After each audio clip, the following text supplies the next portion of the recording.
Hello दोस्तों, मैं हूँ राइटर ममता चौधरी। आप देख रहे हैं कैद में प्रिंसेस एपिसोड नंबर 2। पिछले 2 दिनों से मैंने एपिसोड नहीं डाला था। उसका एक रीज़न था, जो नए सब्सक्राइबर हैं वो इस कहानी को ज़्यादा इंजॉय नहीं कर रहे थे।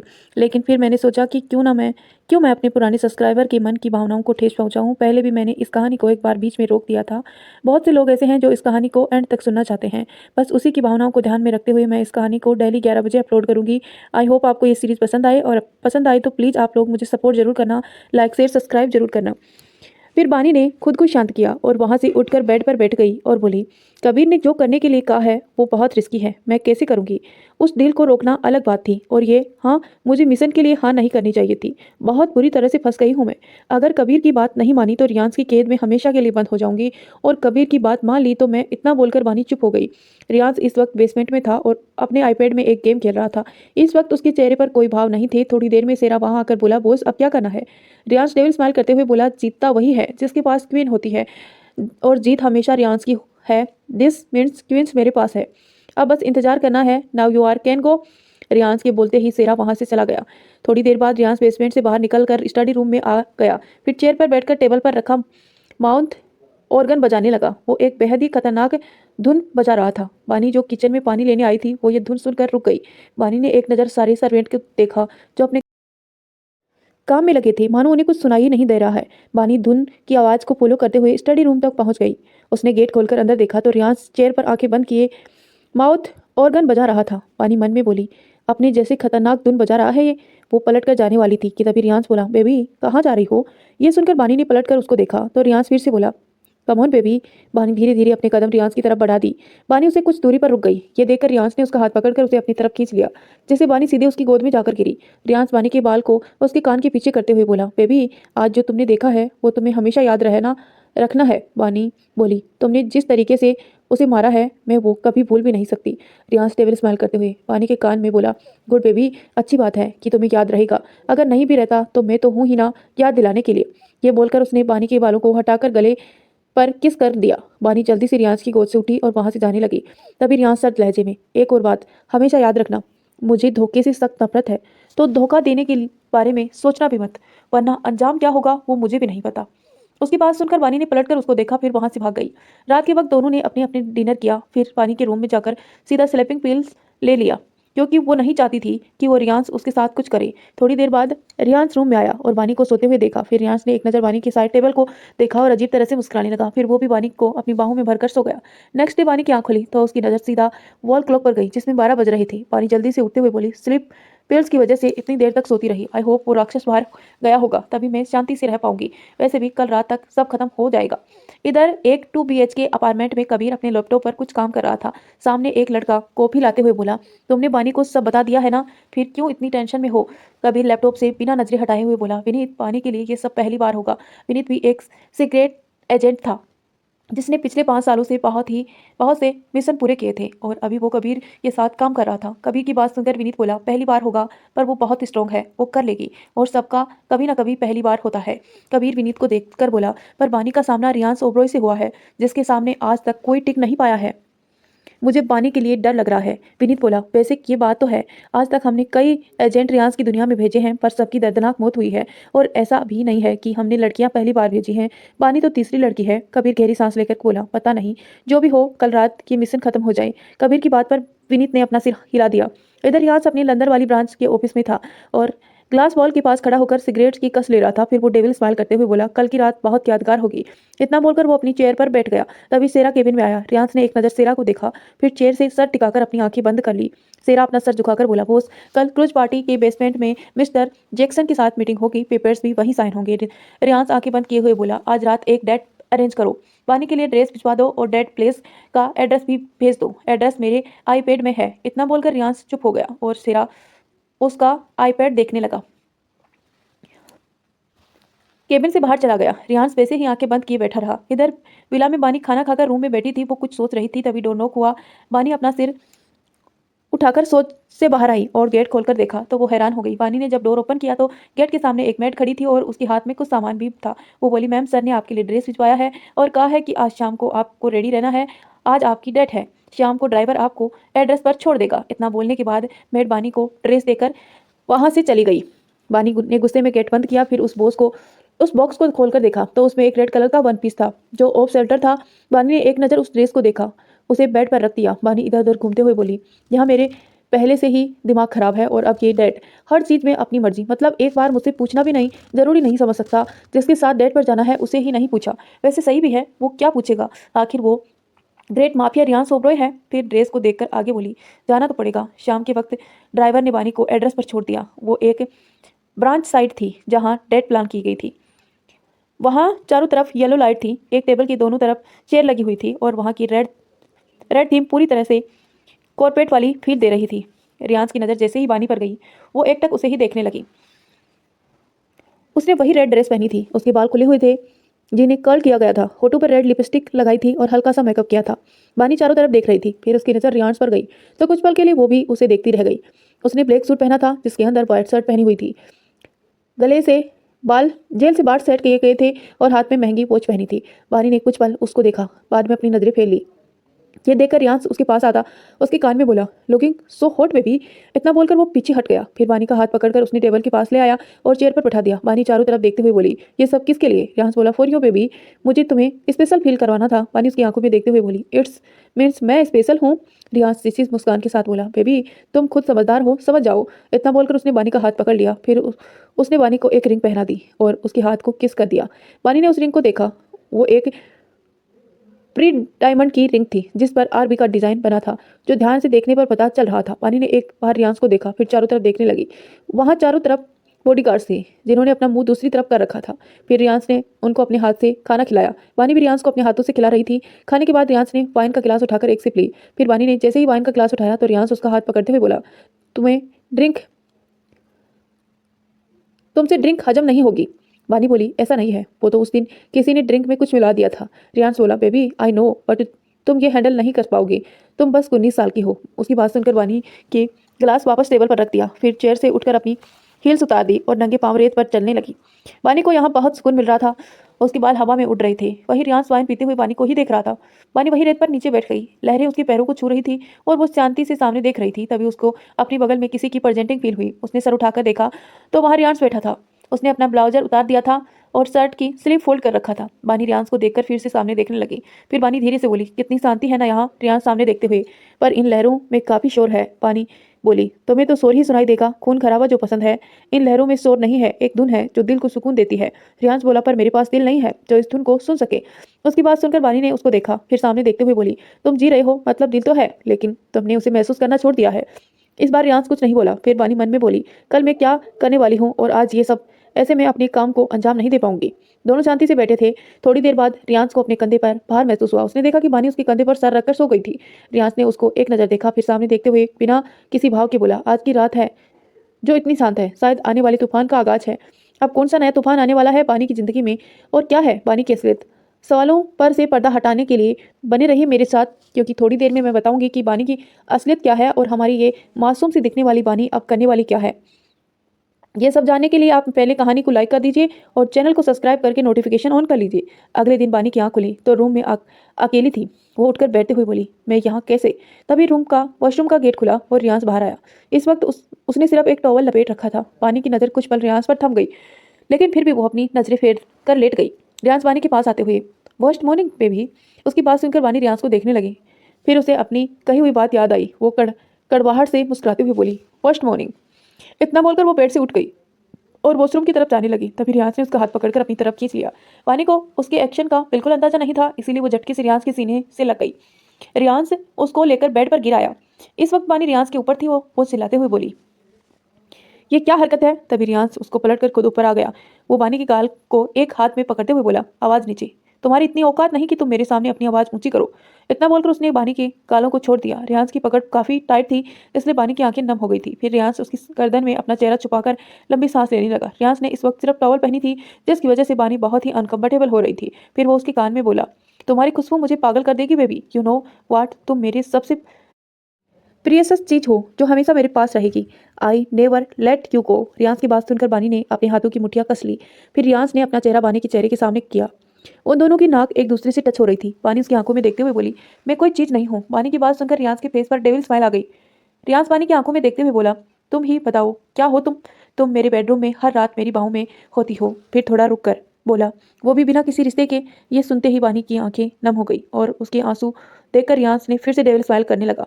फिर रियांश वानी के आंसू अपनी अंगुली पर लेते हुए बोला, ओह तुम्हारे आंसू, तुम्हें पता है मुझे तुम्हारे आंसू बहुत पसंद है। मैं चाहता हूँ कि तुम रोवो, पर सिर्फ मेरी वजह से। इतना बोलकर रियांश ने उसकी आंखों पर किस किया।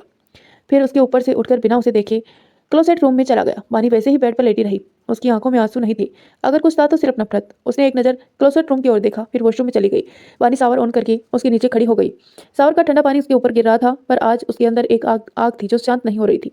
वो खुद से बोली, आज तुम्हें पता चलेगा कि वानी मेहरा क्या है। मैं तुम्हें नहीं छोड़ूंगी रियांश, बस आज की रात और फिर तुम्हारा चैप्टर मेरी जिंदगी से हमेशा के लिए क्लोज। करीब 1 घंटे बाद पानी बाहर आई और सीधा क्लोसेट रूम में चली गई। उसने बाथरोब पहन रखा था। उसने अपनी साइड का डोर स्लाइड किया और अपने कपड़ों के बीच में एक छोटा सा ब्लूटूथ निकाला। ये ब्लूटूथ हमेशा कबीर से कॉन्टेंट में रहता था और इसे ट्रेस करना बहुत मुश्किल था। बानी ब्लूटूथ अपने कान में लगाकर बोली, बानी रिपोर्टिंग। कबीर बोला, बानी एवरीथिंग ऑल राइट। बानी बोली, यस कबीर, मुझे तुम्हें ये बताना था कि मैं वो करने के लिए तैयार हूँ जो तुमने कहा था। कबीर मुस्कुराते हुए, मुझे पता था तुम कर लोगी, बस उसके सामने हार मत मानना। बानी बिना भाव के बोली, बिल्कुल नहीं, पहले मैं मजबूरी में करती थी, पर अब मैं अपनी मर्जी से करूंगी। और बानी मेहरा जो काम अपनी मर्जी से करती है उसमें कभी हार नहीं मानती। ये सुनकर कबीर बोला, गुड, मैं और विनीत आज रात कुकुरुज पार्टी में पहुंच जाएंगे। तुम अपना काम करना और हम अपना काम करेंगे। एंड वन मोर थिंग, ये ब्लूटूथ तुम अपने पास रखना और कंटेंट में रहना। बानी बोली, ओके। इतना बोलकर उसने ब्लूटूथ निकाल दिया और अपने कपड़े पहन लिए। फिर नीचे आकर खाना खाया और खाकर वापस रूम में चली गई। वो किसी से कोई बात नहीं करती थी, इसीलिए सब उसे घमंडी समझते थे, पर बानी को कोई फर्क नहीं पड़ता था। उसे बस जल्द से जल्द अपना काम पूरा करके यहाँ से निकलना था। शाम को 2 लड़कियां बानी की ड्रेस लेकर रूम में आई। रियाज ने उसे क्रूज पार्टी के बारे में पहले ही बता दिया था। बानी ड्रेस पहनकर आई और ड्रेसिंग टेबल के सामने चेयर पर बैठ गई। कुछ ही देर में दोनों लड़कियों ने बानी को रेडी कर दिया और बाहर चली गई। बानी ने खुद को ऊपर से नीचे तक देखा। उसने ब्लैक कलर की स्पॉट वाली गाउन पहना था जो ब्लैक लेस था और फ्रंट में भी डीप नेक था। उसके बाल राइट कंधे पर खुले हुए थे और लेफ्ट साइड के बालों को डायमंड क्लिप से सेट किया था। होठों पर रेड लिपस्टिक लगाई थी। समथिंग आइस मेकअप किया हुआ था जो उसके ग्रे आइस पर बहुत अच्छा लग रहा था। कानों को में लॉन्ग इयररिंग्स डाली थी, हाथों में ब्रेसलेट और रिंग फिंगर में रियांश की पहनाई हुई रिंग पहनी थी। बानी इस वक्त बेहद खूबसूरत लग रही थी। वो खुद को मिरर में देखकर मुस्कुराने लगी। वो अपने ख्यालों में खोई हुई थी। तभी किसी ने रूम में का डोर नॉक किया। किसी के डोर नॉक करने पर बानी अपने ख्यालों से बाहर आई। फिर जाकर उसने दरवाजा खोला तो सामने खड़ी मैड उसे बोली, मैम सर ने आपको नीचे बुलाया है। यह सुनकर बानी ने गहरी सांस ली और नीचे चली गई।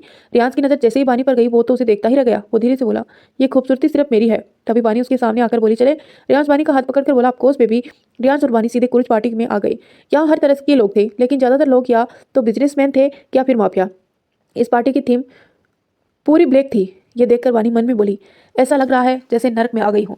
रियांश ने बानी को एक साइड में ले जाकर छोड़ दिया और उसके कान में बोला, बेबी यहीं रहना, आई विल बी बैक। इतना बोलकर रियांश चला गया। उसके जाते ही बानी ने अपना ब्लूटूथ कनेक्ट किया जो उसके दाहिने कान में लगा था। बानी बोली, कहाँ हो तुम? दूसरी तरफ से किसी ने कुछ कहा, जिसे सुनकर बानी हैरान रह गई और अपनी नजरें चारों तरफ दौड़ाने लगी। तभी उसकी नज़र एक आदमी पर गई, जिसे देखते ही उसकी हैरानी और बढ़ गई। बानी ने के पूछने पर कि वो कहाँ है, कबीर बोला, जहाँ भी हूँ मैं तुम्हें देख सकता हूँ। कबीर की बात सुनकर बानी अपनी नजरें चारों तरफ घुमाने लगी। ये देखकर कबीर बोला, बानी हम अपना गेटअप चेंज करके आए हैं, तुम ऐसे नहीं पहचान पाओगी। ये सुनकर बानी बोली, पर मुझे बताओ तुम और विनीत कहाँ हो? I went to now. Kabir बोला, ओके, तो अपने सामने बार काउंटर पर देखो, वो जो बार टेंडर है जिसने बियर्ड है वो विनीत है, जिसकी बियर्ड है वो विनीत है। बानी ने उसकी तरफ देखा तो विनीत ने अपनी एक आई फीलिंग कर दी। ये देखकर बानी बोली, समझ गई। और तुम? कबीर बोले, तुम्हारे लेफ्ट साइड में थोड़ी दूरी पर जो वेटर है जिसने ब्लैक पगड़ी पहनी रखी है और पूरा पंजाबी लुक है, वो मैं हूँ। बानी ने उसकी तरफ देखा तो कबीर ने भी एक आई स्विंग की। बानी बोली, समझ गई, पर मुझे वो कहाँ मिलेगा? कबीर बोला, जस्ट वेट, उसे तुम तक विनीत पहुंच जाएगा। कबीर की बात पर विनीत बोला, रियांश कहाँ गया? कबीर बोला, इस वक्त वो बेसमेंट में है अपनी डीलिंग के लिए। बानी, तुम अपने पीछे वाली टेबल पर जाओ। कबीर की कहे मुताबिक बानी टेबल के पास गई तो कबीर बोला, वहाँ साइड में एक फ्लावर वॉस है, उसमें है वो। बानी उस फ्लावर वॉस के पास गई। वो अभी एक कॉर्नर में थी, इसीलिए उसे किसी ने नोटिस नहीं किया। उसने उस फ्लावर वॉस में से वो चीज़ निकाल ली जो उसे चाहिए थी। फिर बानी गहरी सांस लेकर खुद से बोली, मिल गई। कबीर बोला, गुड, मैं अपना काम करता हूँ। इधर बेसमेंट में मिस्टर जैक्सन रियांश से बोला, so we can sign the deal? Riyansh बोला, ऑफकोर्स वी कैन। तभी वहाँ वेटर वाइन की ट्रे लेकर आया और उसके हाथ में वाइन रियांश के ऊपर गिर गई। वेटर हड़बड़ाते हुए बोला, sorry sir, it's my mistake. Mister Jackson गुस्से में बोले, what the hell are you billing? Mister Jackson उस वेटर पर चिल्लाते रहे थे। वही रियांस के चेहरे पर एक अजीब सी स्माइल थी। वो सद लहजे में बोला, it's be back, I'll be back. इतना बोलकर रियांस स्टेयरिंग से ऊपर चला गया। फिर वो अपना ब्लेजर साफ करके क्रूज की रेलिंग पर हाथ रखकर चांद को देखने लगा। तभी वो अचानक से बोला, आ गई तुम बेबी? इतना बोलकर उसने पीछे पलटकर देखा तो बानी अपने हाथ में गन लिए खड़ी थी, जिसका निशाना रियांस था। उसके बानी के हाथ में गन देखी तो हैरानी से उसकी आंखें बड़ी हो गई। तभी बानी बोली, your time is over Riyansh Oberoi. ये सुनकर रियांस बिना किसी भाव के बोला, तुम्हें लगता है कि इस गन की गोलियां रियांस ओबरॉय को खत्म कर पाएंगी? बानी बोली, घमंड अपनी जगह है, पर आखिर हो तो तुम भी इंसान ही। जब गोली लगेगी तो पता चल ही जाएगा। रियांस गहरी सांस लेकर बोला, धोखा दिया तुमने मुझे? बानी, धोखा? बताया था ना मैंने, मुझे धोखे से सख्त नफरत है। बानी गुस्से में बोली, मैं बस अपनी ड्यूटी कर रही हूँ और तुम गलत हो। कितने गलत काम किए हैं तुमने, और आज तुम यहाँ भी गलत करने वाले थे। रियांस बोला, तुम तो मुझे रोकने वाली थी, तो प्लान चेंज, अब सीधा मुझे मारने वाली हो? ये सुनकर बानी हैरानी से बोली, तुम्हें कैसे पता? रियांस डेविल स्माइल करते हुए बोला, मुझे सब पता है बानी। फिर वो पागलों की तरह हंसने लगा। बानी उसकी हरकत देख रही थी। क्रूज में लाउड म्यूजिक था, इसीलिए किसी को कुछ सुनाई नहीं दे रहा था। रियांस हंसते हुए बोला, हमारी पहली मुलाकात बेशक इत्तेफाक थी, पर उसके बाद हमारी मुलाकातें, तुम्हारा हर कदम मेरे प्लान के अंदर था। मैंने देखना चाहता था कि मेरी छोटी सी बेबी क्या करेगी, और आज देख लिया। वैसे मुझे ये नहीं पता था कि तुम मुझे मारने वाली हो। बानी बोली, फिर तुमने मुझे पहले क्यों नहीं पकड़ा? रियांस डेविल स्माइल करते हुए बोला, इसे हाइड एंड से का मजा ही कुछ और होता है बेबी। फिर वो सीरियस फेस के साथ बोला, मैंने तुम्हें फोन किया था ना कि मुझे धोखा मत देना। बानी खुद को संभालते हुए बोली, मैंने अपनी ड्यूटी की है और मैं आज तुम्हें मारने से पीछे नहीं हटूंगी, और अब मैं भी तुमसे आज़ाद हो जाऊंगी।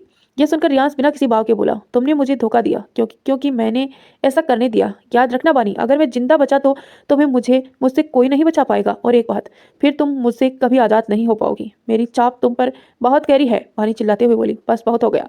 इतना बोलकर बानी ने रियांस को शूट कर दिया। गोली सीधा रियांस के दिल वाली जगह पर लगी। फिर वो उसके पास जाकर बोली, यू आर ओवर। ये सुनकर रियांस उसको अपनी तरफ खींचकर उसके कान में कुछ बोला, जिसे सुनकर बानी हैरानी से उसको देखने लगी। इससे पहले कि वो रियांस को पकड़ पाती, रियांस पीछे बढ़ते हुए रेलिंग से टकराकर पानी में गिर गया। बानी चिल्लाते हुए बोली, नहीं।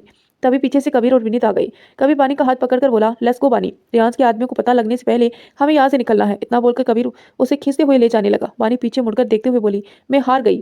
क्या हुआ आखिर रियांस का? क्या इनकी ये कहानी यहीं खत्म हो गई, या होने वाला है कोई नई शुरुआत? ये आपको थोड़ी देर में ही पता चल जाएगा, लेकिन उससे पहले आप वीडियो को लाइक कर दीजिए, और चैनल पर नए हैं तो प्लीज़ सब्सक्राइब करके नोटिफिकेशन ऑन कर लीजिए। ये इस कहानी के आगे क्या होने वाला है, ये किस किस को पता है, हमें कमेंट करके ज़रूर बताना।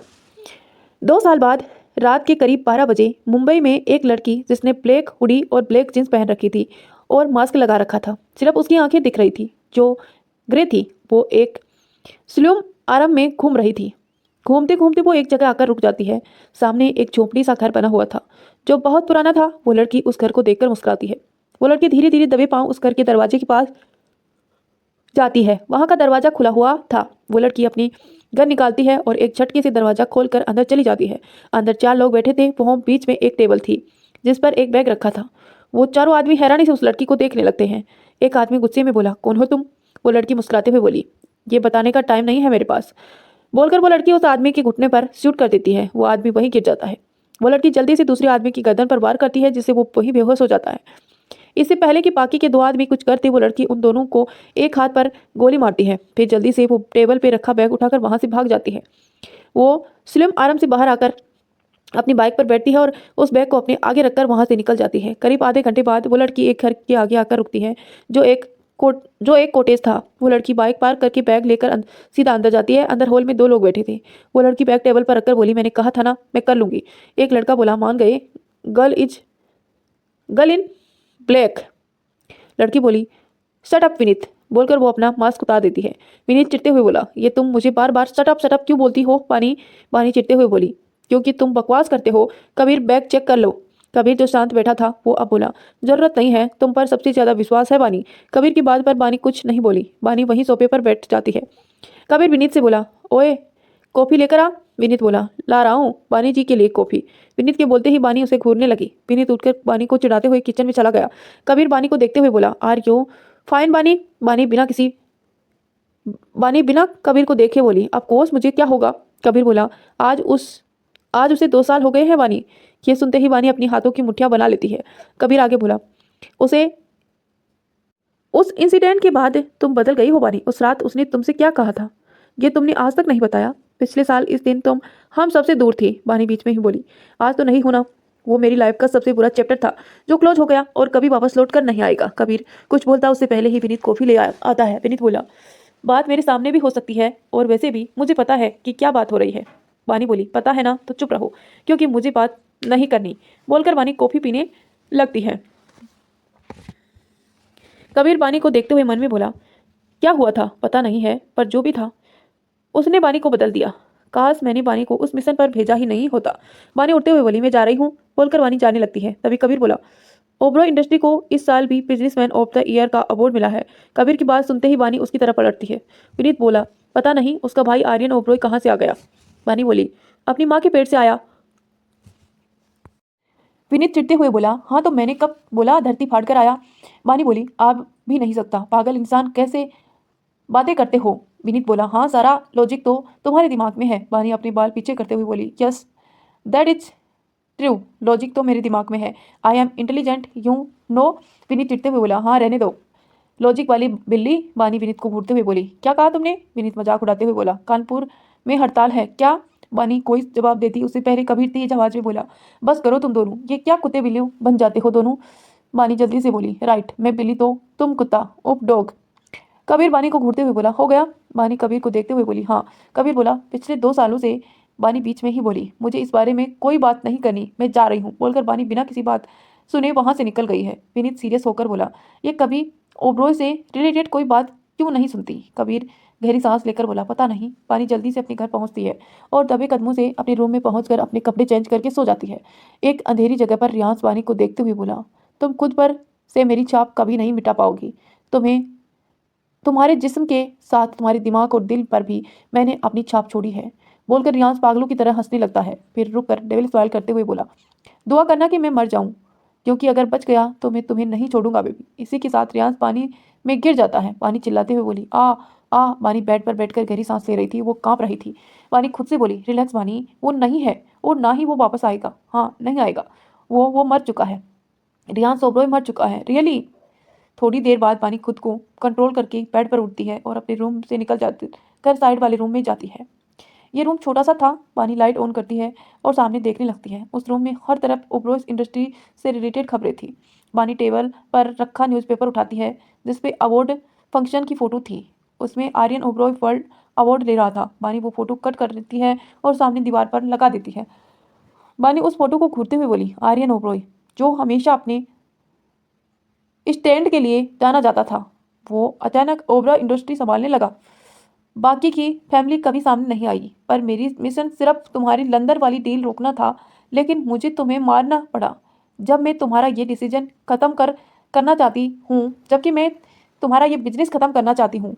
फिर चारों तरफ देखते हुए बोली, ऐसा क्यों लगता है कि कुछ गड़बड़ है। जैसे दिख रहा है वैसा नहीं है। हाँ 2 साल से ये सब कर रही हूँ, फिर भी कुछ हाथ नहीं लगा, लेकिन मैं हार नहीं मानूंगी, बिल्कुल नहीं मानूंगी, बोलकर पानी उस रूम से बाहर निकल जाती है और गेट पर ताला लगा दिया और रूम से बाहर चली गई। बानी नहाकर ड्रेसिंग टेबल के सामने खड़ी होकर अपने बाल सुखाती है। बानी ने ब्लू जींस और व्हाइट क्रॉप टॉप पहना हुआ था। बानी अपने बालों का पोनीटेल बनाती है और आंखों में काजल लगाकर उसे शोल्डर पर रखकर नीचे जाती है। नीचे अपनी मम्मा और सोमांश को देखकर बानी के चेहरे पर स्माइल आ जाती है। बानी नीचे आकर खाने के लिए चेयर पर बैठ जाती है। बानी मुस्कुराते हुए बोली, गुड मॉर्निंग मम्मा एंड बंदर। प्रिया बोली, गुड मॉर्निंग बानी। सोमांश बानी को देखते हुए बोला, फर्स्ट मॉर्निंग बंदर की बहन। यह सुनते ही बानी की मुस्कुराहट गायब हो जाती है। उसे रियांश की मॉर्निंग विश करना याद आ जाता है। बानी सोमांश को घूरते हुए बोली, अगली बार अगर फर्स्ट मॉर्निंग कहा ना तो तेरी पॉकेट मनी बंद। सोमांश नकली हंसी हंसते हुए बोला, अरे दी मैं तो मजाक कर रहा था, आपने तो सीरियस ले लिया। बानी सोमांश को इग्नोर करके अपनी माँ प्रिया से बोली, मम्मा मैं कैफे जा रही हूँ। प्रिया बोली, बानी खाना तो खा जाओ। बानी बोली, मेरा मूड नहीं है, बोलकर बानी घर से निकल गई। बानी अपनी बाइक पे बैठकर कैफे के लिए निकल गई। थोड़ी देर बाद बानी अपनी बाइक एक कैफे के आगे रुकी। वो कैफे दिखने में बहुत ही खूबसूरत था। उसका नाम गोल्डन स्काई कैफे था। बानी अपनी बाइक पार करके अंदर जाती है। बानी के अंदर जाते ही एक लड़की उसके सामने आती है। बानी बोली, क्या हुआ रिया? रिया बोली, मैम आज के इवेंट की तैयारियां हो गई हैं, वो कंप्लीट कपल आने वाले हैं। बानी बोली, ओके। बोलकर बानी अपने रूम में चली गई। ये कैफे बानी का था। पिछले 1.5 सालों से बानी इसे कैफे को चला रही थी। क्योंकि रियांश सच में खत्म क्या रियांश सच में खत्म हो गया था? क्या कहा था रियांश ने बानी से पानी में गिरते वक्त? ये सब जानेंगे हम कल नेक्स्ट पार्ट में। तब तक आप मेरे चैनल पर बने रहिए, वीडियो को लाइक करें और चैनल को सब्सक्राइब करें।